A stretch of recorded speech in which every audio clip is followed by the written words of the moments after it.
4 सुवर्ण, 9 रौप्य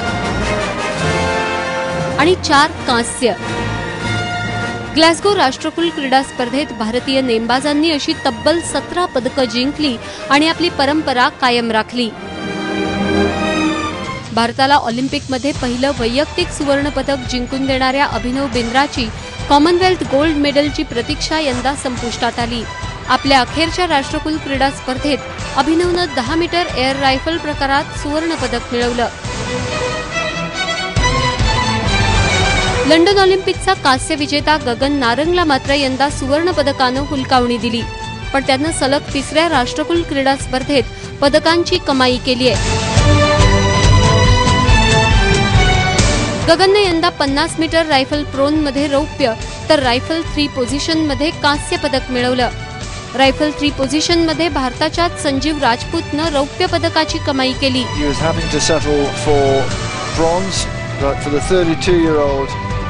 ऑलिम्पिक वीर विजय कुमारच्या पदरी मात्र निराशाच पडली।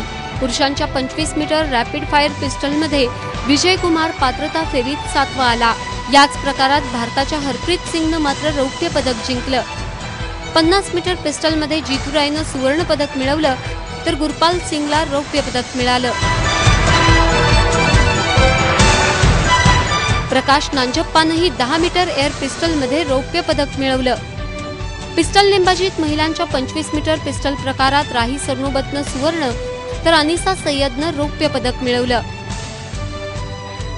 10 मीटर एअर पिस्टल प्रकारात जागतिक क्रमवारीत अव्वल स्थानावर असलेल्या हिना सिद्धूला मात्र राष्ट्रकुल क्रीडा स्पर्धेत 7व्या स्थानावर समाधान मानावं लागलं।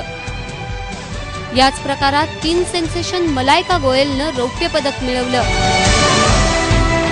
महिलांच्या 10 मीटर एअर रायफल प्रकारात भारताच्या युवा नेमबाज अपूर्वी चंडेला आणि अयोनिका पॉलनं सोन्या रुपयाची लूट केली।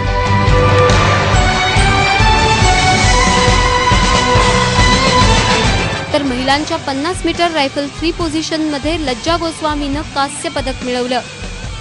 भारताच्या ट्रॅप नेमबाजांनीही यंदा 3 पदकांची कमाई केली। पुरुषांच्या ट्रॅप शूटिंग मध्ये मानवजीत सिंग संधूनं आणि डबल ट्रॅप मध्ये असब मोहम्मदनं कांस्य पदक मिळवलं तर महिलांच्या डबल ट्रॅप नेमबाजीत श्रेयसी सिंगनं रौप्य पदकाची कमाई केली।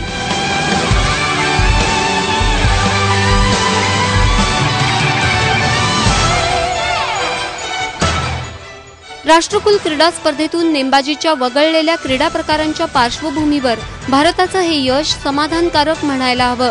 यंदा काही दिग्गज नेमबाजांना सुवर्ण पदक जिंकता आलं नाही, पण त्याच वेळी मलायका, अपूर्वी आणि आयोनिका यांसारख्या युवा नेमबाजांची कामगिरी आश्वासक ठरली आहे। आता पुढील महिन्यात दक्षिण कोरियात होणाऱ्या आशियाई क्रीडा स्पर्धेतही भारताला नेमबाजांकडून दमदार कामगिरीची अपेक्षा राहील।